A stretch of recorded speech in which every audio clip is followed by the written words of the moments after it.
Welcome to What's on Sam's Shelf, YouTube channel for book lovers where I'm talking about what's on my shelf. Except we are shelfless, boys. My books are in piles on the floor right now because I'm moving in a little bit. And some of them are packed away, but some of them you're just gonna have to stare at in piles on the floor right now. I wanted to start a YouTube channel to yap about books. I have a bachelor's and master's degree in English, so I feel pretty qualified to talk about books. And I wanted to talk about things like literary criticism, underrepresented authors, expanding our idea of what the classics are. I thought that we could talk a little bit about my taste in books so you can see if what's on Sam's shelf is the vibe for you. Because I just did essentially 7 years of an English degree, I do love classics. Some of my classics are, in fact, Moby Dick, East of Eden. Listen, I know we need to expand the canon. We're, kind of overreading Dead White Men right now. But these are two white dudes who got it right. And I wish that I was being sarcastic about loving Moby Dick, but I read it for the first time in 2019, and it just gripped me. I love reading books about the ocean, descriptions of science-y, natural world things, and it just felt like a classic that I was like, wow, this was actually worth the insane amount of time it took to finish it. It really was worth the length. The same with East of Eden. The descriptions of human nature that John Steinbeck is able to capture it's just insane. Like, he is an absolute genius. I love his other books, but so far nothing for me has topped East of Eden. And I'm on a mission to read everything that he's ever written, I think. So those are two of my favorite classics. I also love Passing by Nella Larson. To me, we should be reading this book in place of The Great Gatsby. Hate to say it, but this book, to me, in 80 small pages, captures the discussions that Fitzgerald is having in The Great Gatsby, but it's written by a Black woman in America, so I feel like it pushes those boundaries a little more, especially because it's the added element of talking about race and racial tensions in America in the 1920s. One of my all-time favorite genres is the mystery thriller category. I've grown up reading Agatha Christie's, and I loved Encyclopedia Brown, Nancy Drew, all of those classic kids book mysteries. Some of my favorite mysteries are The Murder of Roger Ackroyd by Agatha Christie. It's such an underrated one of hers, in my opinion. I love The Thursday Murder Club, Richard Osman. I will buy and read anything that he writes. I love The 7.5 Deaths of Evelyn Hardcastle by Stuart Turton, and I love Dark Nantucket Noon by Jane Langton. She has this mystery series where it's this professor of classics that investigates all of these cases that kind of come his way, and he and his wife have this really cute relationship, and she's just one of my all-time favorite authors. One of my other long-time favorite categories is poetry. I have been reading poetry for as long as I can remember. My dad and I were just talking about, actually, that he used to read me some of Edna St. Malay's poetry when I was a kid, and poetry is just a genre that I can always remember loving and connecting to, even in high school. It's just a genre that makes me feel very seen.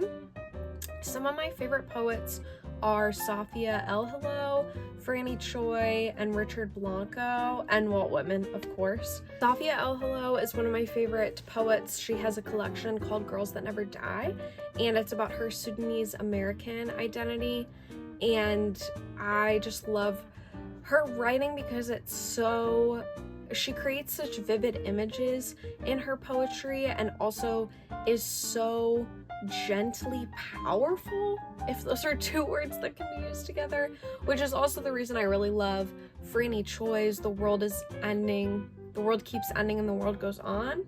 The world is ending, I don't know, it's something like that. And her collection is about the way that we're always kind of on the brink of extinction or cultural disaster, or the world seems to always feel like it's on the verge of ending. And she has this really perceptive conversation of like, it's always been this way for marginalized people groups all throughout history. They've always felt like they were on the verge of extinction and the world was always ending for them.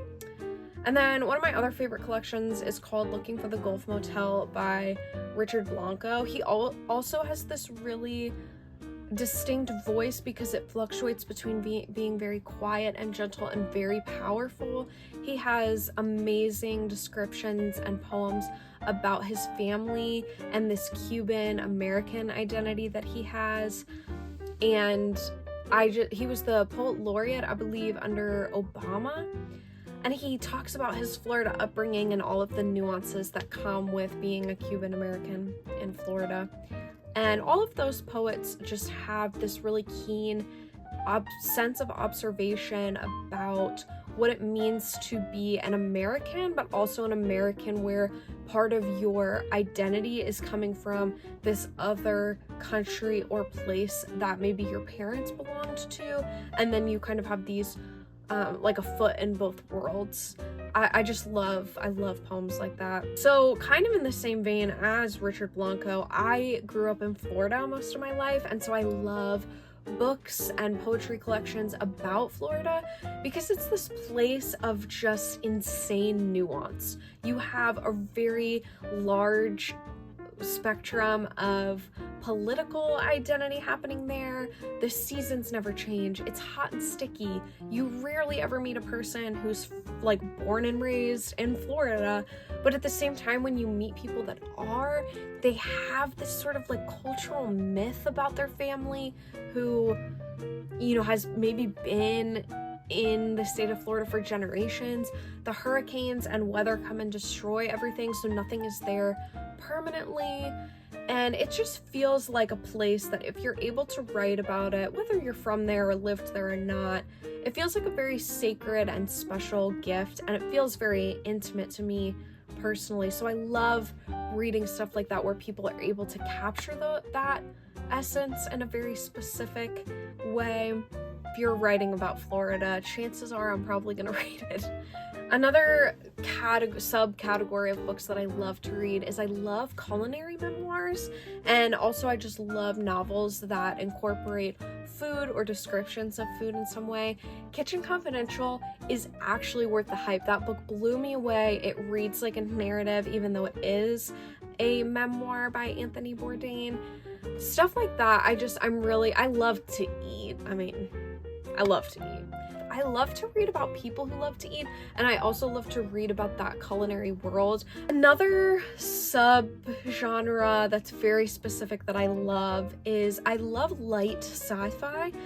Sci-fi where the world is essentially the same as we know it, but there's like one thing that's like a little bit tweaked or a little bit different, or it's not the sci-fi of like Star Trek, Star Wars, where we're on a different world entirely. I love sci-fi that's still set in our reality, but maybe there's a little bit of speculative fiction going on. That might be a better term for what I really love. I love books like that, especially that incorporate the environment in some way. Think movies like Annihilation or any Christopher Nolan movie that kind of tweaks with time. I love books like Mountain and the Sea and The Tusks of Extinction by Ray Naylor. They do a great job of incorporating that like animal environment element into sci-fi. I love 3 Years with the Rat. That feels very Christopher Nolan. The Practice, The Horizon, and the Chain. Great discussion about societal hierarchy. And a classic that's super like kind of off everyone's radar that's called War with the Newts. I love that book. It's the perfect sci-fi for if you like when animals become sentient and suddenly humans have to interact with them. That book is so good. Maybe I'll do like a whole video on it because I just could talk about that book all day. General fiction that I really love is like Leonard and Hungry Paul, Happy All the Time. It's about like the details of human nature, so it's about the very small mundane moments in our lives. But then I also love books like Sharks in the Time of Saviors, that is like a family saga with a little bit of magical realism included in it. And I also love The Land of Milk and Honey. It's again, speculative fiction, but incorporates food and environment in a really unique way that is perceptive about climate change and using up the Earth's resources. Throughout my life, I've not really been into romance, but in the past year, I've really been trying to branch out and read some romance books. So far, I think I've only found about 1 or 2 that are books that I can like confidently say, this is one of my favorite romance books of all time. Just One Taste. It's a romance about food, so obviously I was gonna like it. But that's a genre that I'm kind of tiptoeing into. I haven't really experienced it as much. My favorite authors are people like Agatha Christie, Jane Langton, Richard Osman, but also classic authors like John Steinbeck, Nella Larson. I love Ocean Vuong. He is one of my all-time favorites. I've read almost everything he's ever read except for Emperor of Gladness, which actually you're perched on right now.